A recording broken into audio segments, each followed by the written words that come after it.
নতুন ক্রিয়েটর অনেকেই জানেন না একটি কন্টেন্ট শুধু একবার নয়, বারবার কাজে লাগানো যায়। হ্যাঁ, এটাই হলো কন্টেন্ট রিপারপাসিং।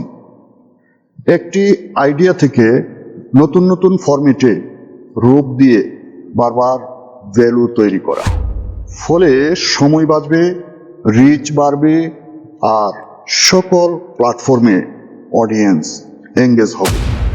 কিভাবে করবেন কন্টেন্ট রিপারপাসিং?